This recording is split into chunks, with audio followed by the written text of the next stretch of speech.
En 1992, Antoine Dubois était assis dans son camion Renault Truck, moteur au ralenti, à la station Total sur la route nationale 13 en Normandie, chargé de pièces mécaniques destinées à Lyon. 20 minutes plus tard, il remonta dans sa cabine, quitta le parking et disparut. Pas d'accident, pas de débris, pas de corps. La compagnie d'assurance versa 700 000 francs après 8 mois de recherches infructueuses. Sa femme, Isabelle Dubois, fut informée qu'il avait probablement fui pour commencer une nouvelle vie. Les ragots du petit village de Saint-Lô prétendaient qu'il avait une maîtresse à Toulouse. Leur fille, Chloé Dubois, grandit en croyant que son père les avait abandonnés. Puis, en octobre 2012, la carrière de Vaujours commença à être vidée pour une expansion industrielle. À 9 mètres de profondeur, les équipes de construction découvrirent un Renault Truck de 1987, parfaitement préservé dans l'eau dépourvue d'oxygène. Antoine était toujours attaché au siège du conducteur. Le médecin légiste découvrit presque par hasard un trou de balle. Une arme de petit calibre, à l'arrière du crâne, dissimulée sous 20 ans de vase. Mais c'est le reçu dans la veste d'Antoine qui changea tout. 2 cafés, 2 baguettes jambon beurre, datées de 23h47. Antoine n'achetait jamais 2 portions de quoi que ce soit. Quelqu'un d'autre était dans ce camion. Quelqu'un qui savait précisément que la carrière de Vaujours était abandonnée depuis 1978. Quelqu'un capable d'attendre 20 ans pour que son crime parfait refasse surface. Chloé Dubois triait des échantillons de peinture à la quincaillerie Lefebvre à Saint-Lô lorsque son téléphone sonna. Numéro inconnu, indicatif local. Elle faillit ne pas répondre, pensant à un appel commercial, mais quelque chose la poussa à appuyer sur « Accepter ». Chloé Dubois à l'appareil. Et ici le capitaine Philippe Laurent. Asseyez-vous, s'il vous plaît. Elle rit, un rire aigu et déplacé. Je suis au travail. Quoi? Nous avons retrouvé votre père. Les échantillons de peinture glissèrent de ses mains. Bleu céruléen, sable doré, rouge rouille. Ils s'éparpillèrent sur le linoléum comme des cartes à jouer. 20 ans à apprendre à dire, mon père est parti quand j'avais 8 ans, sans scier. 20 ans d'indifférence maîtrisée, envolée en 4 mots. C'est impossible. Son camion était dans la carrière de Vaujours, celle qu'il vide pour le nouveau site industriel. Non. Le mot sortit plat. Mon père est parti. Le 8 novembre 1992. Il nous a abandonnés. Madame, vous devez venir au bureau du médecin légiste. Votre mère? Isabelle Martin est toujours votre mère? Là elle s'est remariée. Les jambes de Chloé ne fonctionnaient plus correctement. Elle s'assit sur un bidon de peinture. Vous vous trompez. Il est parti. La compagnie d'assurance l'a dit. Venez à la mairie de Saint-Lô. Votre mère est déjà en route. Chloé conduisit les 12 kilomètres en pilote automatique. La mairie de Saint-Lô, trapue sur la rue principale, était toujours là, avec ses briques brunes et ses petites fenêtres. Elle y était venue une fois, à 16 ans, pour une accusation de conduite en état d'ivresse, ramenée à une conduite dangereuse.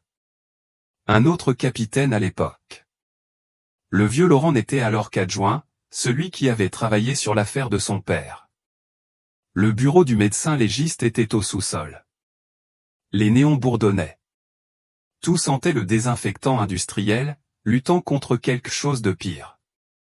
Sa mère était assise sur une chaise en plastique, portant encore son gilet de caissière Carrefour. Isabelle Martin, à 52 ans, n'avait plus rien de l'Isabelle Dubois de 32 ans.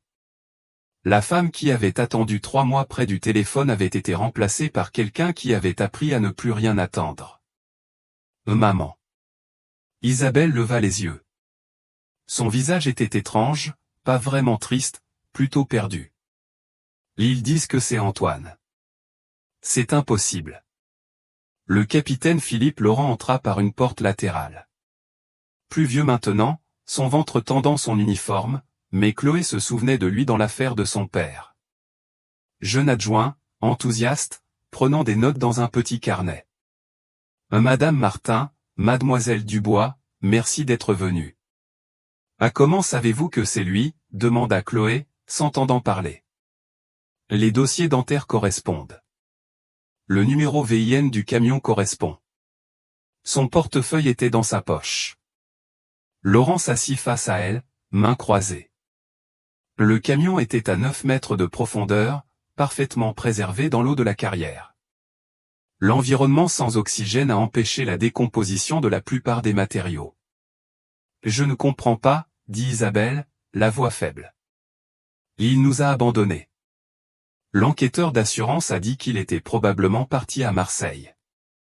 Il y avait cette femme à Toulouse. Il n'y a jamais eu de femme à Toulouse, coupa Chloé. 20 ans à le défendre, même quand elle le haïssait de les avoir quittés. C'était juste des ragots. Le médecin légiste a trouvé quelque chose, dit Laurent, sortant un dossier. Ce sera difficile à entendre.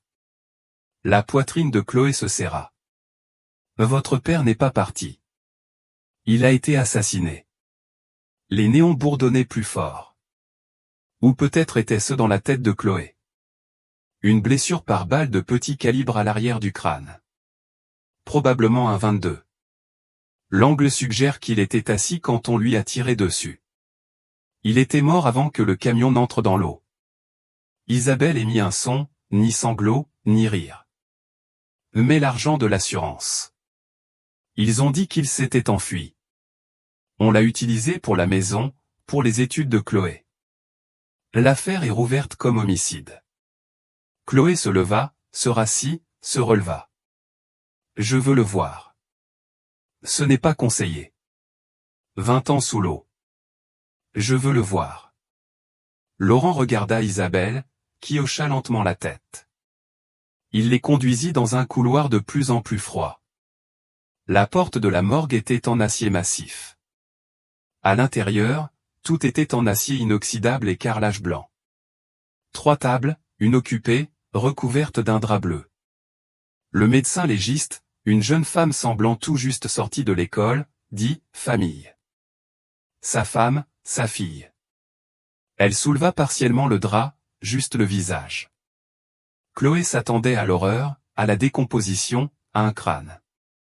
Mais l'eau froide avait fait quelque chose d'étrange, presque momifié. Son visage était comme du cuir sur des os, mais reconnaissable. La moustache qu'il refusait de raser malgré les supplications de sa mère. La cicatrice sur son menton, souvenir d'un accident sur un quai de chargement. « C'est Antoine », murmura Isabelle. Chloé toucha le bord de la table. Froid. Métal. Réel. Tout cela était réel. Son père n'avait pas choisi de partir.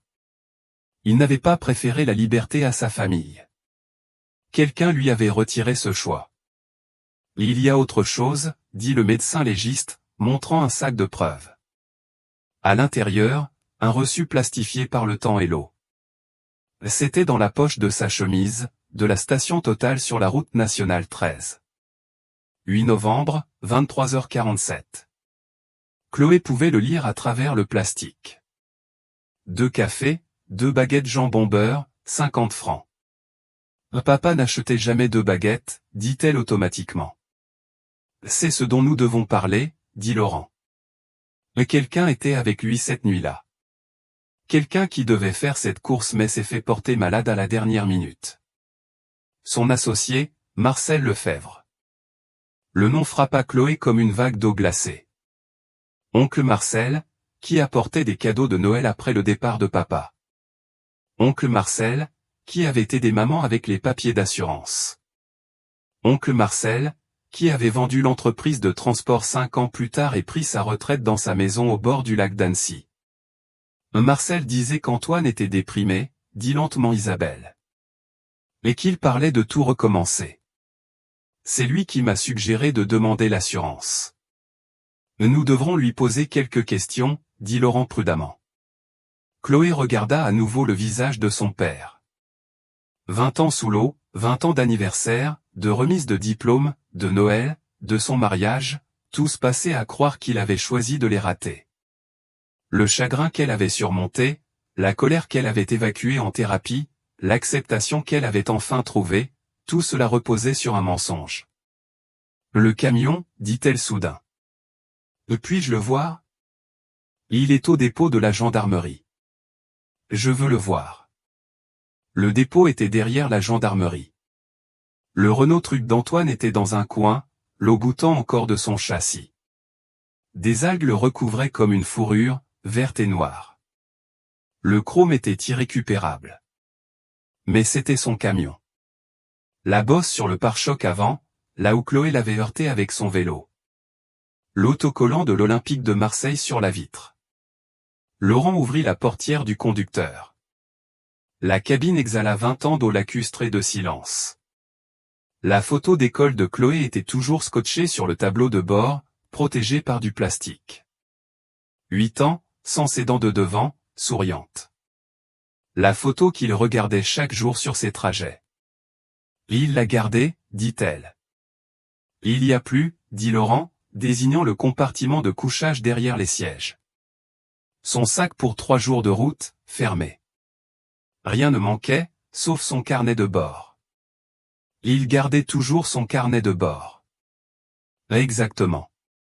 Mais voici ce qui est intéressant. Capitaine Philippe Laurent sortit un autre sac de preuves, un reçu de la station Total. Celui-ci était coincé sous le siège passager. Même nuit, même endroit, mais une heure différente. 22h15, un café, une baguette jambon beurre, payé par carte bancaire. Marcel Lefebvre. Chloé fixa le reçu. Marcel était là. Il semble, mais il a dit aux enquêteurs qu'il était malade ce soir-là. Sa femme l'a confirmé. Sa femme confirmerait n'importe quoi, dit Isabelle, la voix durcie. Madeleine ne questionnait jamais rien. Chloé toucha la portière du camion. De la rouille s'effrita sous ses doigts. Il ne nous a pas abandonnés. Non, dit Laurent. Il ne l'a pas fait. Alors qui a vécu avec ça pendant 20 ans? Qui m'a regardé dans les yeux à ma remise de diplôme et m'a dit, ton père serait fier? Qui est venu à mon mariage et a dit que c'était dommage que papa ne puisse pas m'accompagner à l'hôtel? Laurent ne répondit pas. Inutile. Chloé regarda à nouveau la photo sur le tableau de bord, protégée toutes ces années dans son étui en plastique, attendant au fond de la carrière de Vaujours. Son père était là-dessous, regardant son visage de 8 ans pendant qu'elle grandissait en le haïssant. « Je veux aider, dit-elle. Tout ce dont vous avez besoin. Je veux aider à attraper celui qui a fait ça. » Chloé, commença Isabelle. Non, maman. 20 ans. Celui qui a fait ça se promène librement depuis 20 ans pendant que papa était là-dessous. Pendant qu'on pensait. Sa voix se brisa. J'ai écrit une lettre à 12 ans. Je lui ai dit que je le détestais. Je l'ai envoyé à tous les Antoine Dubois de France. Le soleil se couchait derrière la clôture du dépôt. L'ombre du camion s'étendait, longue et sombre. On les aura, dit Laurent. Celui qui a fait ça, on l'aura. Chloé hocha la tête. Mais elle pensait à Marcel Lefebvre, à son sourire à son mariage, à la façon dont il avait dit que son père serait fier, à la manière dont il avait vendu l'entreprise de transport et pris une retraite anticipée, à l'aide qu'il avait apportée pour l'assurance qui avait payé ses études. De l'argent du sang. Tout ça. Chloé ne pouvait pas dormir. 3 jours depuis qu'ils avaient sorti le camion de la carrière, et elle ne cessait de voir ce reçu. 2 cafés, 2 baguettes jambon beurre. Elle était assise à la table de sa cuisine à 3 heures du matin, ordinateur ouvert, fouillant dans les archives des journaux locaux. Transport Dubois annonce de nouveaux trajets, juin 1992. Entreprise locale en forte croissance, août 1992. Puis rien après novembre. Aucun article sur la disparition d'Antoine Dubois. Juste une brève en janvier 1993 mentionnant que Marcel Lefebvre prenait la direction des opérations. Son téléphone vibra. François, le frère de son père. Tu es réveillé? Oui. Je peux passer? François semblait plus vieux que ses 53 ans. 20 ans à défendre la mémoire de son frère avait creusé des sillons sur son visage. Il se tenait dans l'embrasure de la porte, tenant une boîte en carton. « Je n'arrive pas à dormir non plus, dit-il.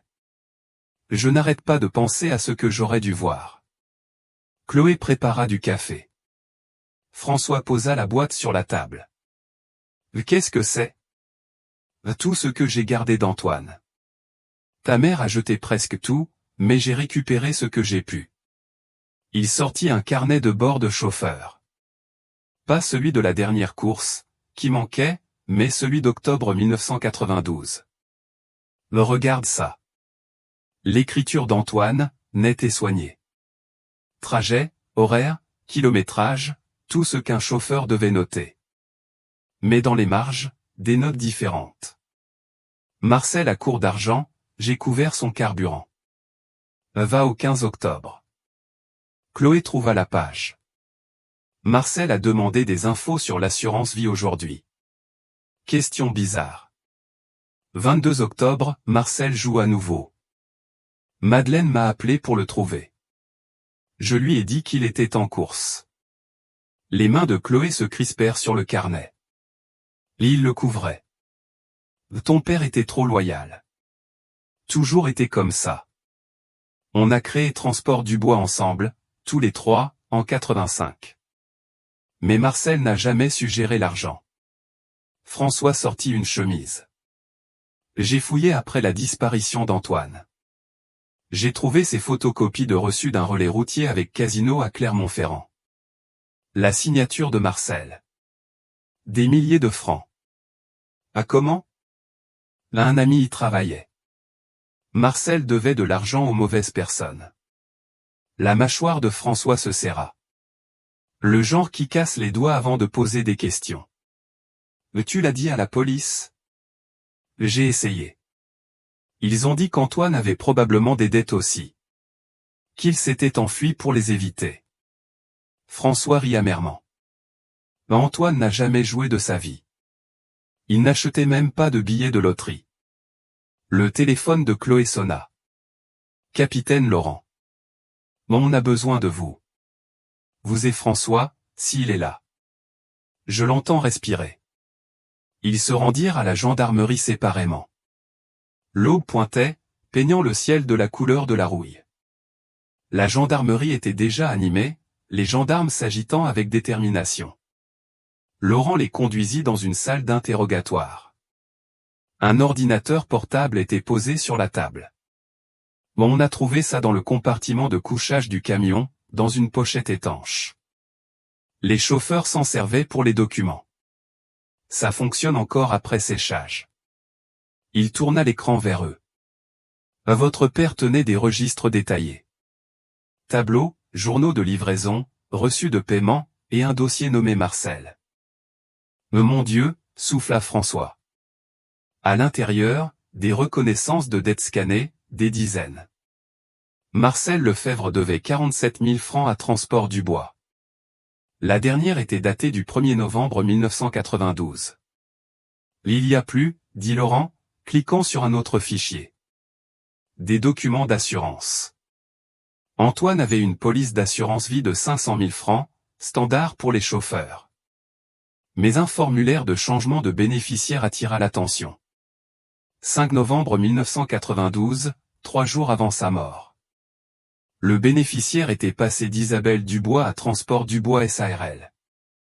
Ce n'est pas la signature de papa, dit immédiatement Chloé. Regardez le H de Dubois. Papa faisait ses H différemment, 2 lignes séparées. On l'a remarqué. On a aussi vérifié les finances de Marcel en 1992. Le 15 novembre, 7 jours après la disparition d'Antoine, Marcel a déposé 8 000 francs en liquide, soi-disant un bonus de fret, mais la société qui l'aurait payé n'existe pas. Où est Marcel maintenant ? Demanda François. À sa maison au bord du lac d'Annecy. Il y a pris sa retraite en 98 après avoir vendu l'entreprise. On y va cet après-midi. Je veux venir, dit Chloé. Ce n'est pas. S'il vous plaît. Je veux voir son visage quand vous l'interrogerez. Laurent l'observa. Vous resterez dans la voiture. C'est tout. Le trajet jusqu'au lac d'Annecy dura 2 heures. Chloé suivit la voiture de la gendarmerie, François à ses côtés. Ils parlaient peu. Les collines défilaient, genêts et pins, le même paysage qu'Antoine avait traversé des centaines de fois. La maison de Marcel était sur un terrain privilégié, tout en verre et pierre. Un bateau neuf flottait à son ponton privé. L'argent était partout. 20 ans à dépenser ce qu'il avait pris. Chloé se gara où Laurent l'indiqua, assez loin, mais avec une vue claire. Elle observa le capitaine et 2 gendarmes s'approcher de la porte. Marcel répondit. Plus vieux, plus lourd, mais toujours l'oncle Marcel qui lui avait appris à pêcher. Il souriait, serrait la main de Laurent, jouant le retraité affable. Puis Laurent dut expliquer pourquoi ils étaient là. Le corps de Marcel se raidit. Il recula, secoua la tête, fit un geste vers le lac. « Il va s'enfuir, » dit François. Mais Marcel ne s'enfuit pas. Il les invita à entrer. La porte se ferma. Ils attendirent 5 minutes, 10. Le téléphone de Chloé sonna. Numéro inconnu. « Ne réponds pas, » dit François. Mais elle le fit. Chloé. Madeleine Lefebvre, la femme de Marcel. Voix rauque, usée par des décennies de cigarettes. C'est vrai pour ton père? Ils l'ont trouvé dans la carrière. Silence. Puis, je savais. Dieu m'aide, je savais que quelque chose n'allait pas. Marcel est rentré cette nuit-là couvert de boue. Il a dit qu'il avait changé un pneu. Mais le camion d'Antoine n'avait pas de pneu crevé, n'est-ce pas? Le cœur de Chloé battait à tout rompre. Madeleine, où es-tu? Chez ma sœur à Bordeaux. Depuis hier, quand la gendarmerie a appelé. Je ne retourne pas là-bas. 40 ans de mariage, et j'en ai fini de mentir pour lui. Que s'est-il passé cette nuit-là? Marcel est parti à 21 heures. Il a dit qu'il retrouvait Antoine pour discuter de la vente de sa part de l'entreprise. Il est revenu à 3 heures du matin. Sa chemise avait du sang. Juste un peu, sur la manche. Je l'ai lavé. Que Dieu me pardonne, je l'ai lavé. Témoigneras-tu? Une longue pause. Oui. Ton père était un homme bien. Il méritait mieux que ce que Marcel lui a fait. Mieux que ce qu'on lui a tous fait. La ligne coupa. La porte de la maison s'ouvrit. Marcel sortit menotté, Laurent derrière lui. Même à 50 mètres, Chloé vit Marcel regarder autour de lui, cherchant quelque chose. Ses yeux trouvèrent sa voiture, la trouvèrent en train de l'observer. Il sourit, le même sourire qu'à sa remise de diplôme, à son mariage, comme s'il était fier d'elle. La main de François se serra sur son bras. Ne fais pas ça. Mais Chloé était déjà dehors, marchant vers eux.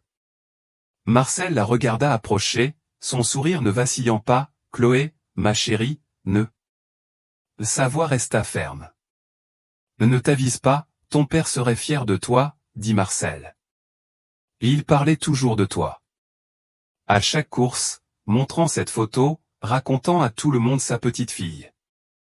Tu l'as tué. J'ai essayé de le sauver. L'entreprise coulait. Les dettes. Tu ne comprends pas ce qu'il m'aurait fait, à nous tous. Alors tu l'as abattu? Le sourire de Marcel s'effaça enfin. Il ne voulait pas prendre l'argent. Il disait qu'il préférait tout perdre honnêtement plutôt que de voler l'assurance. Idiot obstiné. Je lui ai offert la moitié pour disparaître. Plus que la moitié. Il aurait pu recommencer. Vous rejoindre plus tard. Il ne nous aurait jamais quittés. Non, admit Marcel. C'était le problème. Antoine faisait toujours ce qui était juste. Même quand c'était stupide. Laurent guida Marcel vers la voiture de la gendarmerie, mais Marcel continua de parler, sa voix portant sur le chemin de gravier. Je t'ai aidé.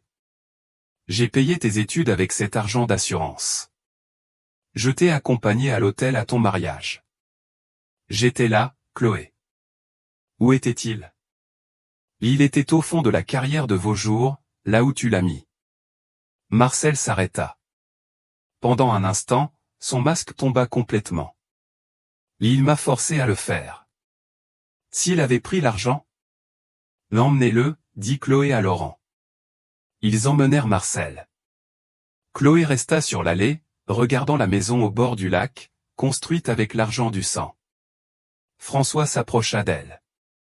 Ça va? Non.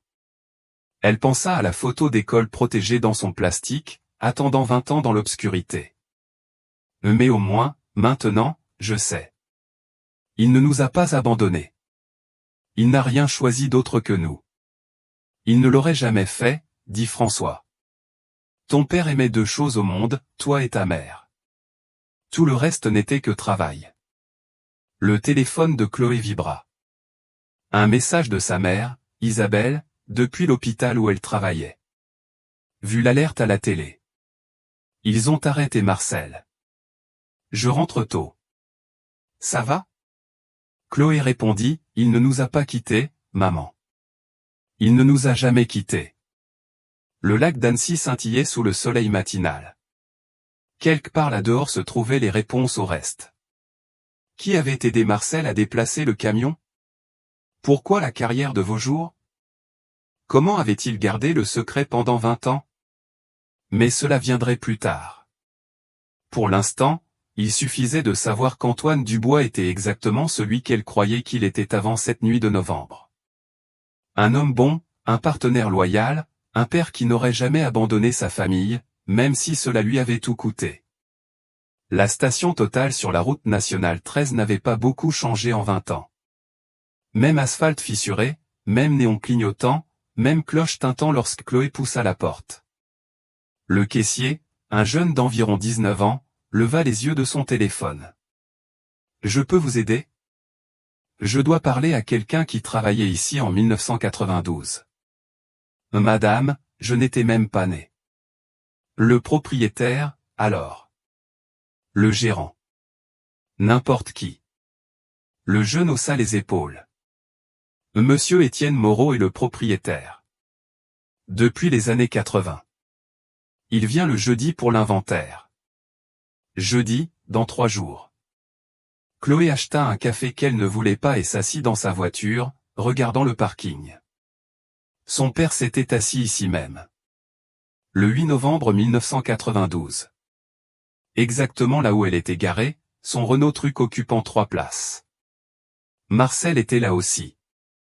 Ils avaient son reçu maintenant, 22h15, mais celui de son père indiquait 23h47. Cet écart la troublait. 1h32 entre les deux.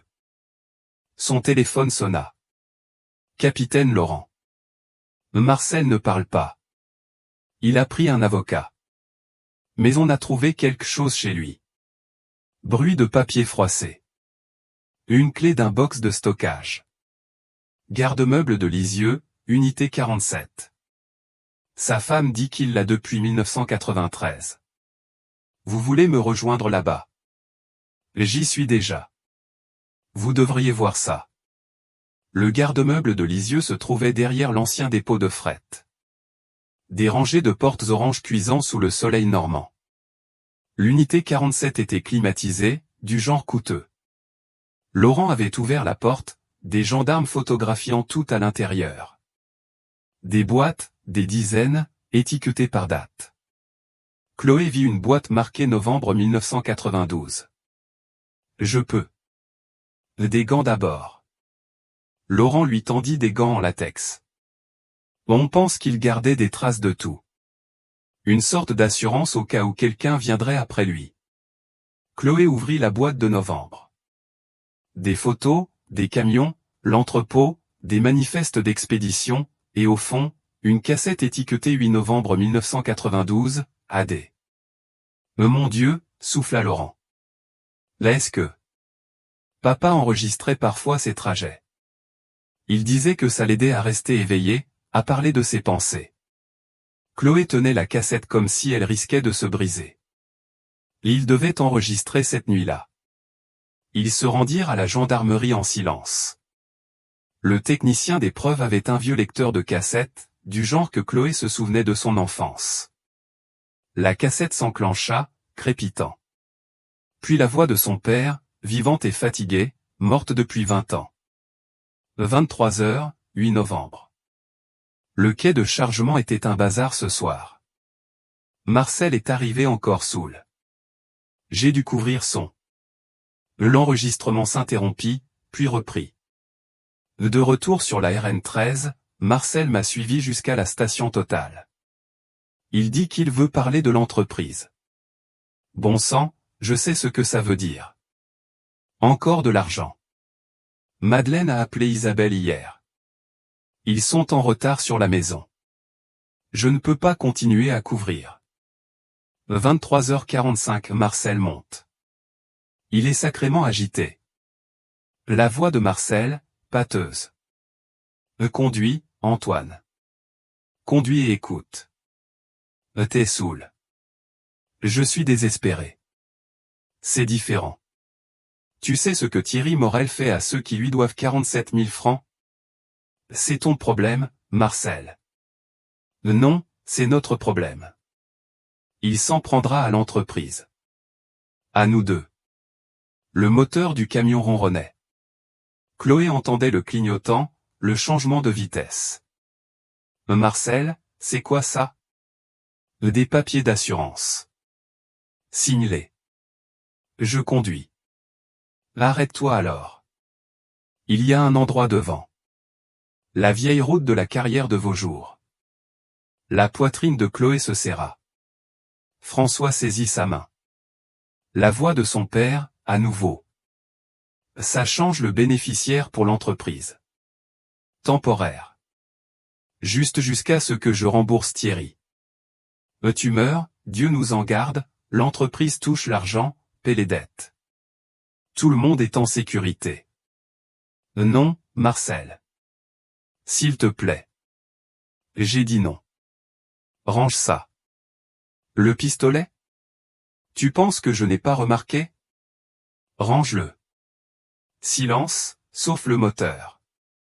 Puis Marcel, plus ferme. Je ne peux pas rentrer sans cette signature. Alors ne rentre pas, ils me tueront. Appelle la police. Déclare faillite. Bon sang, je te prêterai ce que je peux. T'as 8 000 francs? Parce que c'est ce qu'il me faut demain. Sinon, il me casse les jambes. D'abord les jambes, puis les mains, puis la tête. Marcel, signe ces fichus papiers, Antoine. Non. Le clignotant à nouveau. Gravier sous les pneus. Le moteur s'arrêta. Pourquoi on est à la carrière? La voix de son père, prudente. C'est calme. On doit discuter. On peut discuter au bureau. Sors, Marcel. Sors. Portière s'ouvrant. Chloé entendait le vent, des grillons au loin, son père respirant. Tu vas disparaître, dit Marcel. Prends le camion, va à Marseille. Je dirai à tout le monde que tu t'es enfui. L'assurance paie. Je couvre les dettes. Tout le monde vit. Sauf que ma famille pensera que je les ai abandonnés. Mieux que mort. Parce que ce sont tes options, Antoine. Tu pars, où? Ou quoi? Tu vas me tirer dessus? T'es pas un tueur, Marcel. Je ne vais pas mourir pour tes principes. Et je n'abandonne pas ma fille pour tes dettes de jeu. Pas sur le gravier, s'éloignant du magnétophone. Antoine, s'il te plaît. Je t'en supplie. Non. Ils ont ma photo, mon adresse. Ils savent pour Madeleine. T'aurais dû y penser avant de commencer à jouer. Je voulais nous faire de l'argent. L'entreprise galérait. L'entreprise allait bien jusqu'à ce que tu commences à détourner. Un long silence, si long que Chloé pensa que la cassette s'était arrêtée. Puis un bruit, comme un pétard, petit et sec. Un choc sourd. La voix de Marcel, plus proche du magnétophone. Merde, merde, merde, Antoine. Antoine. Allez. Je ne voulais pas. Mon Dieu. Bruit de traînement. Grognement. Marcel sanglotant. La portière du camion s'ouvrit. Je suis désolé. Tellement désolé. Tu m'as forcé. Tu ne voulais pas. Le moteur démarra. Le camion bougeait. Gravier, puis rien. Puis un plouf, plus petit que ce à quoi Chloé s'attendait. Comme quelqu'un plongeant dans une piscine. Puis la voix de Marcel, très proche du magnétophone. 8 novembre 1992, minuit 47. Il essayait de paraître officiel. Antoine Dubois a abandonné son camion et sa cargaison. Localisation inconnue. Je récupère le véhicule pour transport du bois. La cassette s'arrêta. Personne ne parla. Chloé fixait le lecteur de cassette, comme s'il allait jouer plus, lui rendre la voix de son père, réécrire la fin. François avait la tête dans les mains. Même Laurent semblait ébranlé. C'est un meurtre au premier degré, dit enfin le capitaine. Prémédité. Il a apporté l'arme, choisi l'endroit. Et il a gardé la cassette, dit Chloé. Pourquoi la garder? Au cas où quelqu'un contesterait son histoire. Laurent rembobina la cassette avec précaution. Marcel a toujours tenu des registres détaillés. Chloé se leva, avait besoin d'air. Dehors, le soleil était trop éclatant. Elle appela sa mère. Maman, ils ont une cassette. Papa a enregistré. Quel genre de cassette? Sa dernière nuit. Marcel lui a tiré dessus. On l'a entendu. Silence. Puis Isabelle se mit à pleurer. Vraiment pleurer, comme Chloé ne l'avait pas entendu depuis les premières semaines après la disparition de son père. Il a dit non, parvint à dire Isabelle. Il aurait pu vivre s'il avait signé, mais il a dit non. Il ne voulait pas nous quitter. Cet homme têtu, stupide, merveilleux. Chloé regardait la circulation passer devant la gendarmerie. Des gens normaux menant des vies normales, ignorant qu'un meurtre vieux de 20 ans venait d'être résolu par la voix d'un mort. Il y aura un procès, dit Chloé. Madeleine témoignera. La cassette sera jouée. Bien. Que tout le monde l'entende. Qu'il sache qu'Antoine Dubois est mort plutôt que d'abandonner sa famille. François sortit, alluma une cigarette d'une main tremblante. Il ne fumait plus, avait arrêté il y a des années. Ça va, demanda Chloé. J'avais envie de lui faire mal. Quand j'ai entendu cette cassette, j'ai voulu retourner à cette maison au bord du lac. Il s'arrêta. Antoine n'aurait pas voulu ça. Non. La femme de Marcel a appelé la gendarmerie. Elle veut te parler. Chloé trouva Madeleine dans la salle d'interrogatoire 2, paraissant plus vieille que ses 63 ans. Elle avait une boîte de mouchoirs et une enveloppe Kraft. J'ai apporté quelque chose, dit Madeleine. Je l'ai trouvé dans le bureau de Marcel en faisant mes valises pour partir. Elle sortit une photo. Antoine et Marcel, jeunes, peut-être 25 ans, devant leur premier camion, souriant tous deux, bras sur les épaules l'un de l'autre. Frères en tout sauf par le sang. Ils étaient si proches autrefois, dit Madeleine. Avant le jeu, avant les dettes. Marcel aimait ton père. C'est ce qui rend ça pire. Il a tué le seul vrai ami qu'il ait jamais eu. Pourquoi alors? La peur transforme les gens en monstres. Marcel avait tellement peur de ses créanciers qu'il ne voyait plus rien d'autre. Madeleine sortit un autre objet, un carnet de bord. C'est celui d'Antoine, du camion.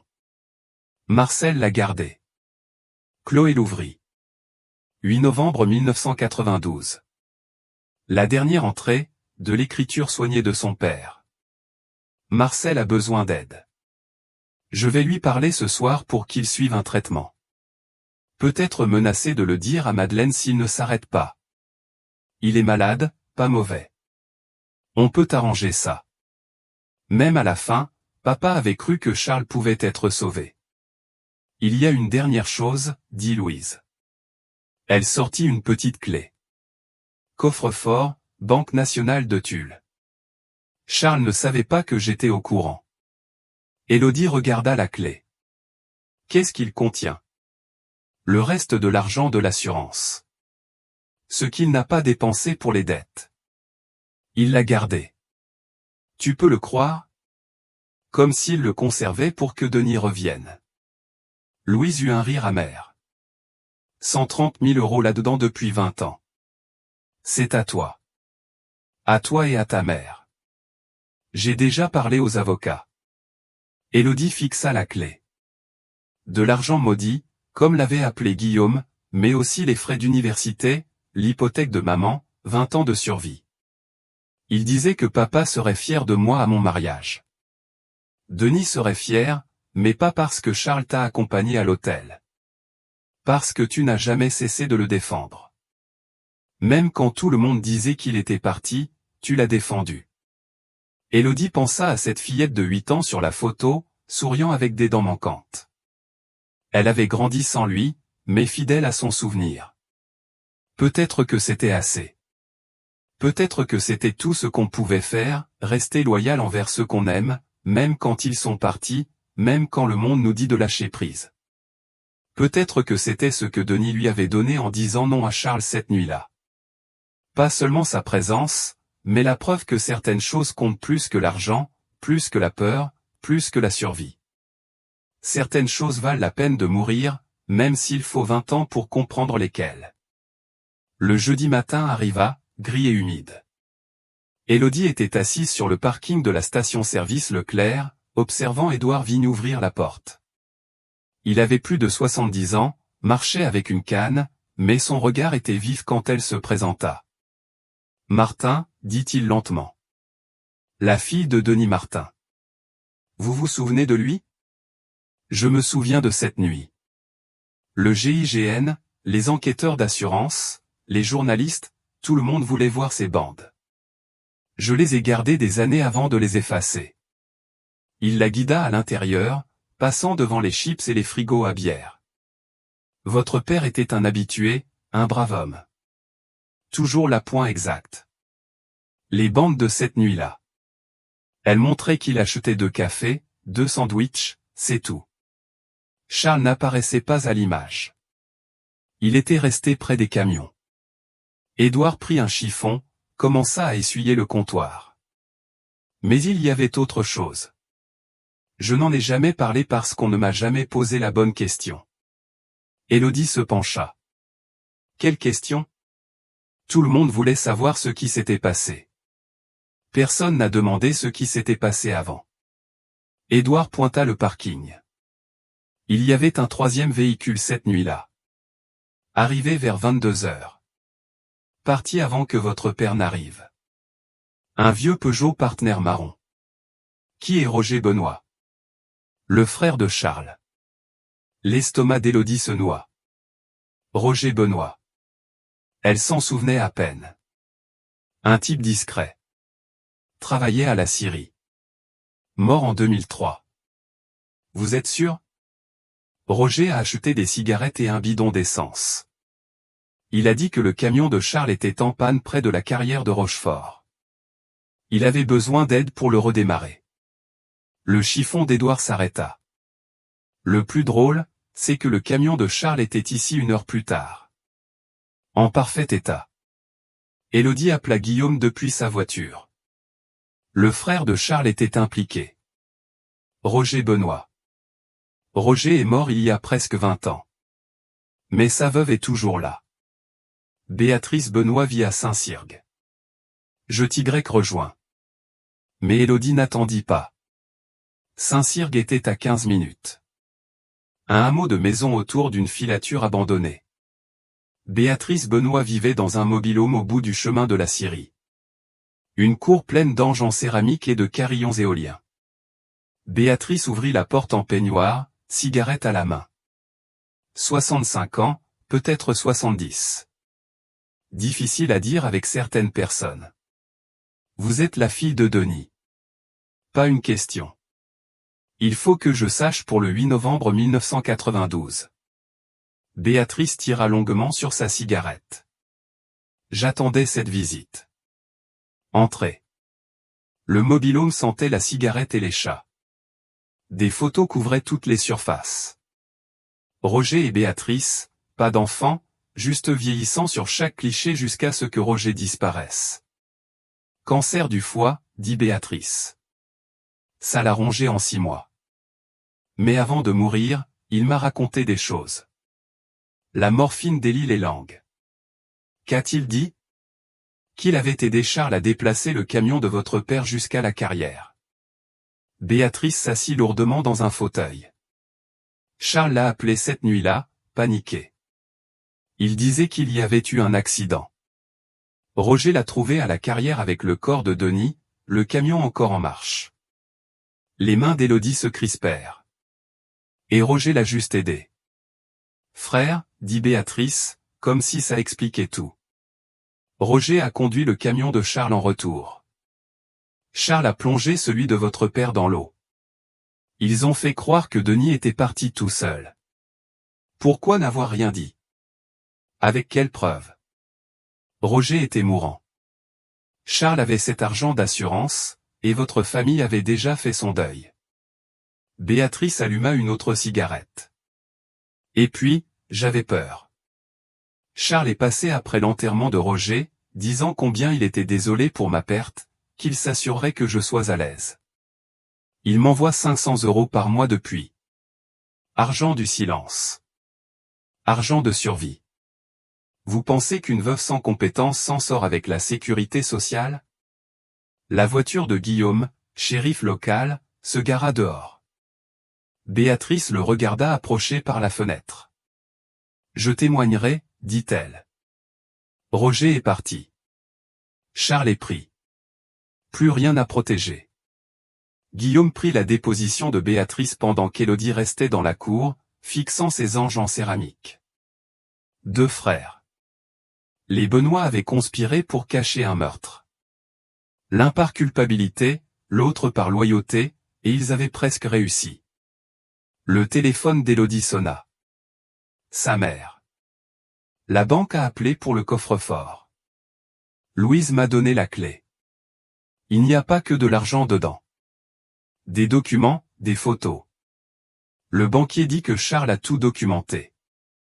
Élodie se rendit à la Banque nationale de Tulle, retrouva sa mère dans le hall. Le banquier, un homme nerveux nommé Petit, les conduisit dans une salle privée. Le coffre était plus grand qu'Élodie ne l'imaginait. À l'intérieur, des liasses d'argent entourées d'élastiques. Des documents d'assurance, et en dessous, une enveloppe Kraft marquée « Assurance ». Mais ce n'était pas l'assurance de l'entreprise. Des photos. Charles avait pris des photos cette nuit-là. Le camion de Denis au bord de la carrière. Le corps de Denis à peine visible dans la cabine. Le camion à moitié submergé. Et enfin, Charles et Roger près du camion de Charles. Le visage de Roger flou mais reconnaissable. Des preuves, dit Linda doucement. Il a gardé des preuves de son propre crime. Un levier, corrigea Élodie. Au cas où Roger se retournerait contre lui. Il y avait un dernier objet, une cassette audio, sans étiquette. Élodie regarda sa mère, qui hocha la tête. Elles se rendirent au poste de gendarmerie, écoutèrent la cassette dans la même pièce où elles avaient entendu les dernières paroles de papa. La voix de Charles, ivre et divagante. 9 novembre 1992. Roger m'a aidé ce soir.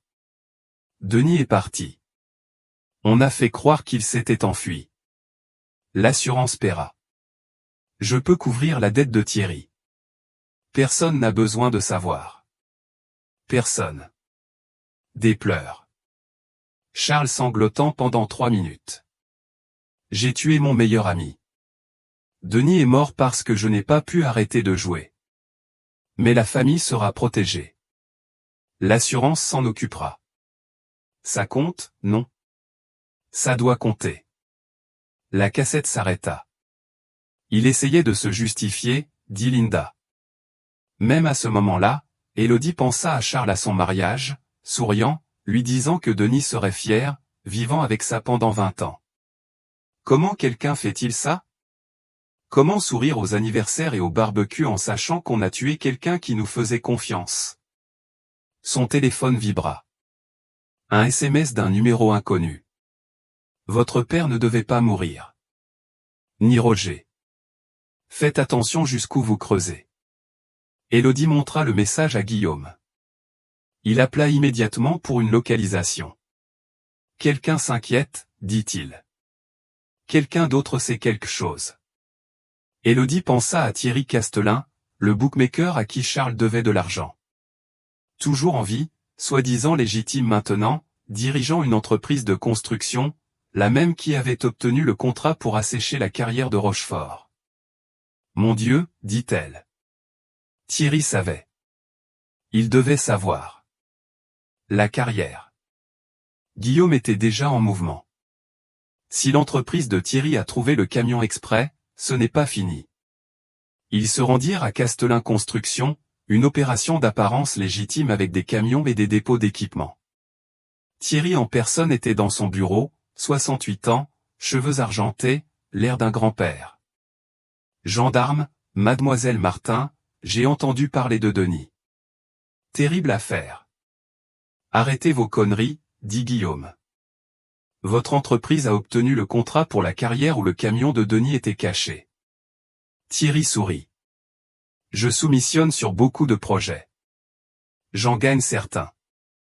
Vous saviez que Charles vous devait de l'argent en 92. De l'histoire ancienne. La dette a été payée avec l'argent de l'assurance de la mort de Denis Martin. Je n'en sais rien. Charles a payé en liquide. Élodie s'avança. Vous saviez que le camion était là. Prouvez-le. Roger a tout dit à sa femme avant de mourir. Le sourire de Thierry s'effaça légèrement.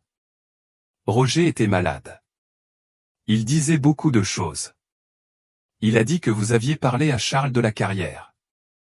Que vous l'aviez suggéré comme un bon endroit pour cacher quelque chose. Fiction. Alors ça ne vous dérange pas si nous vérifions vos registres de 1992, dit Guillaume. Pour voir s'il y a un lien avec la carrière avant maintenant. Thierry se leva. Obtenez un mandat. Dehors, Élodie tremblait de rage. Il savait. Il a poussé Charles à le faire. Peut-être, mais savoir et prouver sont deux choses différentes. Guillaume semblait fatigué. Charles a appuyé sur la gâchette. C'est ce qu'on peut prouver. Donc Thierry s'en sort. Sauf si on trouve autre chose. Élodie pensa aux photos dans le coffre-fort. Charles documentant tout. S'il avait photographié la scène du meurtre, qu'avait-il documenté d'autre? Il faut retourner à l'unité de stockage, dit-elle. Il doit y avoir plus. La boîte de novembre 1992 avait été saisie comme preuve, mais il y en avait des dizaines d'autres. Décembre 1992, janvier 1993, chacune méticuleusement étiquetée. En mars 1993, ils trouvèrent un reçu de Castelin Construction à Transport des Deux-Vallées pour des services de conseil. 20 000 €. Ce n'est pas du conseil, dit Guillaume. C'est une commission d'intermédiaire.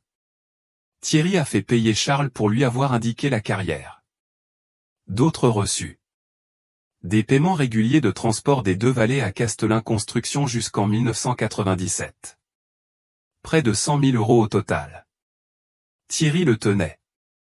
Élodie dit, il a tué Denis, puis a saigné l'entreprise. Dans la dernière boîte, 1998, il y avait un contrat. Transport des Deux-Vallées vendu à Castelin Holdings pour 1 €. Voilà pourquoi Charles a vendu. Thierry a tout pris. Élodie fixa le contrat. Son père était mort pour une entreprise qui avait fini entre les mains de son meurtrier. Tout ça pour rien. On a assez, dit Guillaume. Complicité, extorsion. Thierry va tomber aussi. Élodie hocha la tête. Mais elle pensait au SMS. Ni Roger. Gendarme, dit-elle lentement. Quand Roger est-il mort? 2003, a dit Béatrice. D'un cancer du foie. Exact. Roger ne buvait pas, papa l'avait mentionné une fois. Roger était allergique à l'alcool, ça lui donnait des urticaires. Le visage de Guillaume changea. Tu penses? Je pense que Thierry a fait le ménage. Roger en savait trop. Ils retournèrent au mobil-home de Béatrice. Elle était toujours dans son fauteuil, mais quelque chose avait changé. Une autre voiture dans l'allée, la Lincoln de Thierry Castelin. Guillaume appela des renforts, mais Élodie avançait déjà. Par la fenêtre, elle voyait Thierry debout devant Béatrice, gesticulant. Béatrice semblait terrifiée. Reste ici, ordonna Guillaume. Mais Élodie le suivit jusqu'à la porte. Tais-toi, disait Thierry. Même deal qu'avant. Tu parles, tu perds tout. Gendarmerie, annonça Guillaume. Éloignez-vous de Madame Benoît. Thierry se retourna, sans surprise. Le gendarme, je rends juste visite à une vieille amie. Béatrice, vous allez bien? Béatrice hocha la tête, mais ses mains tremblaient. Monsieur Castelin allait partir, dit Guillaume.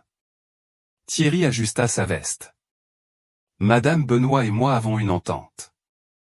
20 ans d'entente. N'est-ce pas, Béatrice? Béatrice regarda Élodie, Guillaume, puis Thierry. Puis elle se redressa dans son fauteuil. Roger n'est pas mort d'un cancer, dit-elle. Il a été empoisonné lentement, pendant des mois. Thierry lui apportait des compléments, disait que ça aiderait son foie. Roger lui faisait confiance. Le visage de Thierry devint glacial. Prouvez-le. Roger avait gardé l'une des bouteilles, l'avait cachée, disant, s'il m'arrive quelque chose, fais analyser ça. Béatrice se leva, alla vers un placard, en sortit une bouteille de compléments alimentaires, poussiéreuse et vieille. 20 ans que je garde ça. 20 ans à avoir peur. Thierry bondit pour l'attraper, mais Guillaume fut plus rapide.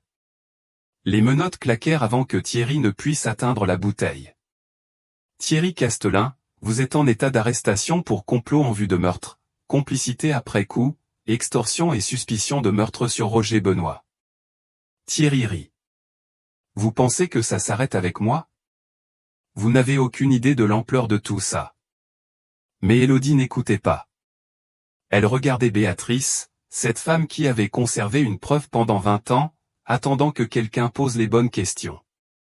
Tout comme Charles avait gardé ses cassettes et photos, tout comme papa avait continué à enregistrer cette nuit-là. Chacun documentant ses péchés, attendant d'être pris ou d'être absous. La vérité ne libère pas toujours. Parfois, elle ne fait que montrer la taille de la prison dans laquelle on vit depuis toujours. Le procès fut fixé au printemps. Charles Benoît accusé de meurtre au premier degré. Thierry Castelin accusé de complot, extorsion et suspicion de meurtre dans la mort de Roger. Élodie pensait que ce serait la fin. Mais l'univers n'en avait pas fini avec les surprises. Elle vidait le placard de stockage de son appartement. Il fallait s'occuper, continuer à avancer, quand elle trouva la boîte. Ses affaires d'adolescente, des choses que sa mère avait déposées il y a des années, journaux intimes, photos, cassettes audio, et au fond, un paquet de lettres attachées avec une ficelle, des lettres de son père envoyées au camp d'été en 1992. Elle avait 8 ans, partie 2 semaines en juillet. Elle avait oublié qu'il écrivait tous les jours.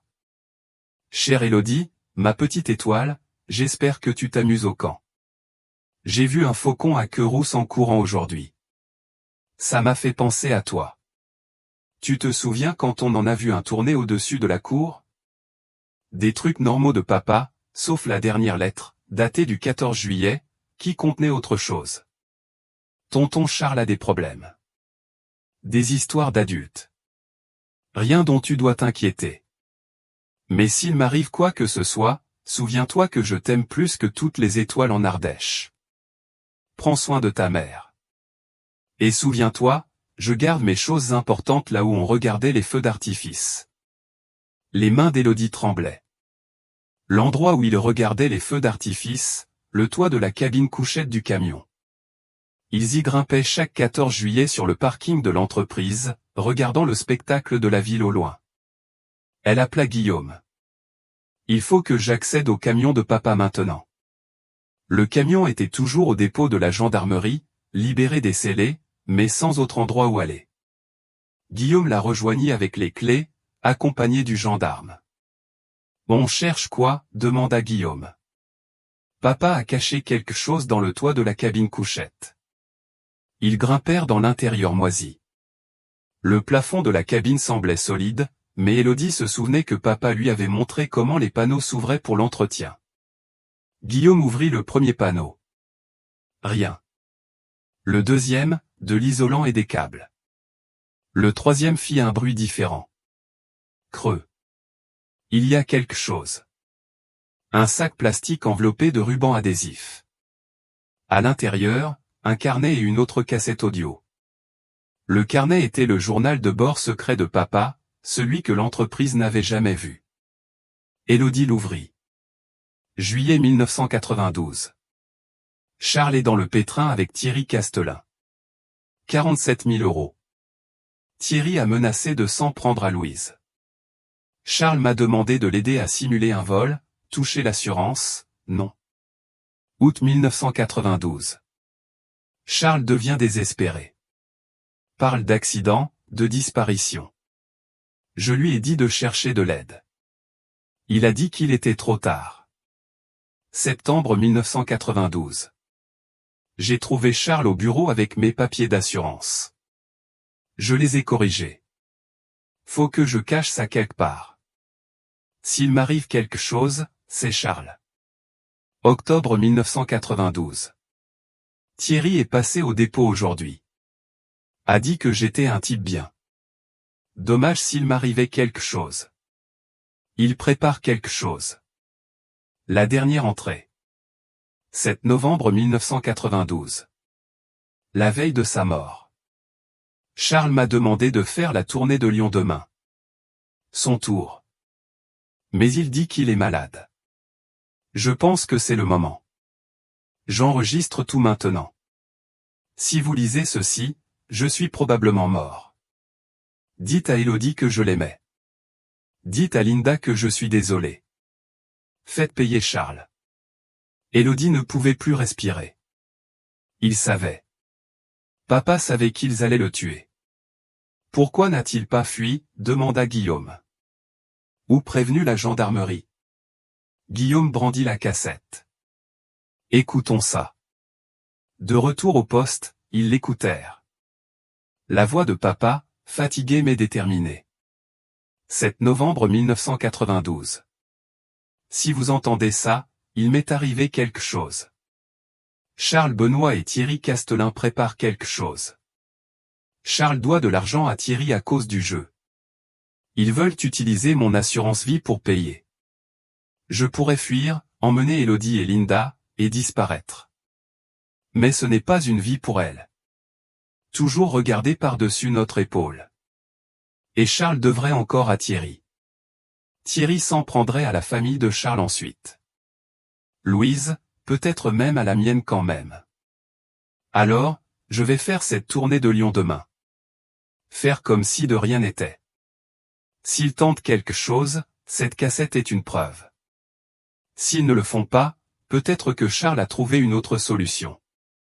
Élodie, ma petite fille, si tu entends ceci, je ne suis pas courageux. Je suis juste fatigué de voir Charles se détruire. Peut-être que si je pars, l'argent de l'assurance le sauve. Peut-être qu'il se désintoxique, prend soin de toi et de ta mère. Peut-être que quelque chose de bon en sortira. Je sais que c'est stupide, mais je n'ai plus de bon choix. Fuir et vivre dans la peur ou rester et espérer que Charles se souvienne de qui il était. Je t'aime, Élodie, plus que toutes les étoiles en Ardèche. La cassette s'arrêta. Personne ne parla. Élodie se sentait vide, et vidée. Son père avait marché vers sa mort les yeux ouverts, espérant que l'homme qui le tuerait pourrait être sauvé par cela. « Oh mon Dieu !» murmura Guillaume. Il s'est suicidé par Charles. Non, dit Élodie fermement. Lyle a été assassiné. Papa espérait que Charles ferait machine arrière. Que leur amitié avait un sens. Son téléphone sonna. Louise Benoît. Élodie, il faut que je te voie. C'est important. Tu peux venir à la maison. Élodie ne voulait pas retourner dans cette maison au bord du lac, mais Louise semblait différente, pressante. La maison était à moitié emballée, des cartons partout. Louise était dans le bureau de Charles, déchiquetant des documents. « Je détruis tout ce qui n'est pas une preuve, dit-elle. Mais j'ai trouvé ça, caché dans son bureau. Un journal en cuir, usé et taché. L'écriture de Charles. C'est de 1992, dit Louise. Élodie l'ouvrit. 9 novembre 1992, le lendemain du meurtre. Denis est mort. Je l'ai tué. J'ai tué mon meilleur ami. Il ne voulait pas signer les papiers. Pourquoi n'a-t-il pas juste signé? Maintenant, Élodie n'a plus de père. Linda n'a plus de mari. Et je dois vivre avec ça. Thierry dit que c'est propre. Personne ne saura, mais moi, je sais. Je saurai toujours. 15 novembre. La compagnie d'assurance enquête. Je dois faire comme si de rien n'était. Je suis allé voir Linda aujourd'hui. Elle pleurait. Élodie a demandé quand papa rentrerait. J'ai vomi après. 25 décembre. Noël chez Linda. J'ai apporté des cadeaux pour Élodie. Elle m'a serré dans ses bras. A dit que j'étais le meilleur tonton. Je ne le suis pas. Je suis la pire chose qui lui soit arrivée. Les entrées continuaient, année après année. Charles documentant sa culpabilité, ses tentatives de réparation, sa lente descente dans l'alcoolisme. En 1998, l'écriture était à peine lisible. Je vends l'entreprise à Thierry. Il gagne. Il a fait tuer Denis. Il a pris l'entreprise. Il a tout pris. Moi, je n'ai rien d'autre que des fantômes. 2003 Roger est mort. Thierry dit cancer. Mais Roger devenait nerveux, parlait de se confesser. Maintenant, il est parti. À quand mon tour? 2012 il y a quelques semaines. Il vide la carrière. Denis va rentrer. 20 ans à attendre ça. Presque un soulagement. Élodie saura la vérité. Enfin, la dernière entrée. Le jour de son arrestation. Elle m'a regardé comme Denis le faisait, déçu, mais pas surprise. Je voulais tout lui dire. Que son père était courageux, qu'il savait que quelque chose pourrait arriver, qu'il y a fait face quand même. Mais à quoi bon? Denis est mort.